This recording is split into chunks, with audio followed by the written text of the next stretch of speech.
What's up? This is Retro Rideshare, the gamer. The Rideshare gamer. I don't know. This is Retro and Retro Cuddy Loves. What's up, everyone? Good morning. Good Woo. morning. So apparently, I can't really sleep in my bed. Uh, so the update with myself, the reason why I went to the hospital, I thought so much things was going on. I was scared. I was paranoid. I couldn't breathe. I don't know why I couldn't breathe. I was losing my breathing. What's up, Noah? Good morning.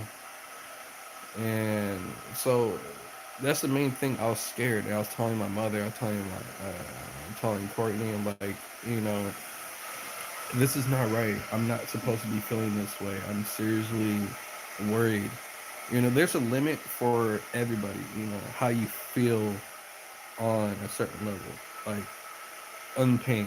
If your internal pains are normal, you know how you self feel when you're in pain. But then when you start going over your limits and start spilling over, then you're concerned about yourself, about how your body feels, and you want to talk to someone. But then when you tell someone, and that person's telling you, "Oh no, you're fine, you're cool," but you're like, "Nah, this is why I'm telling you. I'm scared." Like I need to tell someone, but it got to the point where I'm holding on tight, and and it's not looking good. And, I'm telling my family members, and they're like, "No, you're fine." I'm like, "No, I'm not. No, I'm not." I got to the point where I'm scared, shivering, and so. But It looked like you anyways, saw a ghost. That's what it looked like. yeah. But after going to the doctors at actually I couldn't sleep that night. I took a ride. It was like 12 midnight. I was driving around, and while driving around, it just what happened? What did they tell you at the hospital? Do they think you have it? At first, they thought that I have it. They treated me like that I had the COVID. They took blood work. They took everything that they could, and they wanted to test me multiple different ways. But it turned out no. Um, they ended up testing, but everything came out good. My temperature came out be like what was it? 98.5. 98.5. They asked me if I'm coughing. They asked me if I was my bad. This is too many Instacart things popping up. What else? I lost track. So they took my temperature. They asked me shit tons of questions about, do I have a scratchy throat? Do I have cough? Is my nose running? Is your body aching? All the other stuff. So all that they said, okay, cool. But they ended up treating me about the COVID, and they went ahead and they took me in, but they left her out there.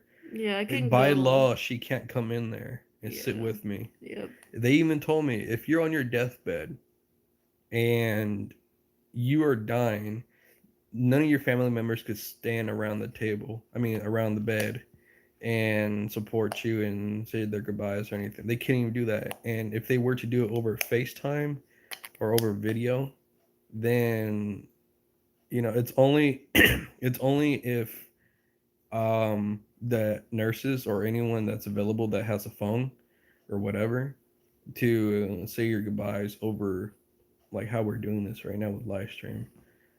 And they said it's by law, so that's the crappy part about hospitals right now. But anyways, being in there since 2:30 or 2 o'clock, I got back around 6 o'clock, 5 o'clock in the morning. So 2 a.m. to 5.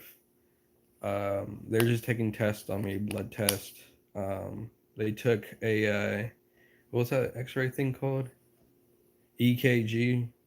They took an EKG of my chest, No, EKG is the heart monitor. or what's that thing called? The X-ray. You got The it right. X-ray. So they gave me the EKG for my heart. to see if I have anything with cardiac related stuff. Then they did an X-ray of my chest, and they shot me with the X-ray beam. Um, then after that, I had to wait. They stuck me with the needle to withdraw blood, which you saw the picture of that thumbnail. And after that, I just been waiting and waiting and waiting. And there's a couple people in there that have the COVID, but they put me in a complete different room, away from all that. And I did have my mask on, um, and I wash my hands with sanitizer all the time. But in the end, they're telling me that um, everything came out negative. You're all good. Chest X-rays came out good. Um, your blood work came out good. They show that I don't have anything that have to do with cardiac. And,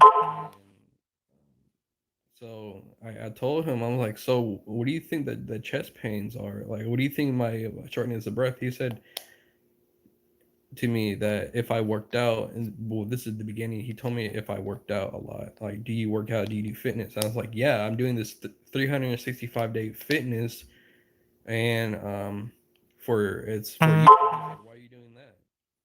I'm like, well, I'm just trying to prove a point that and the health for myself, but I'm trying to prove a point that anybody could push fitness through each day of the week of 365 days a year. It don't matter where you're at, if you're working, if you're not working. You know, a certain part of the day, I know that you could fit something in, and that's what the point I'm trying to get. You know, but he told me, he's like, well, that challenge is going to come to the stop.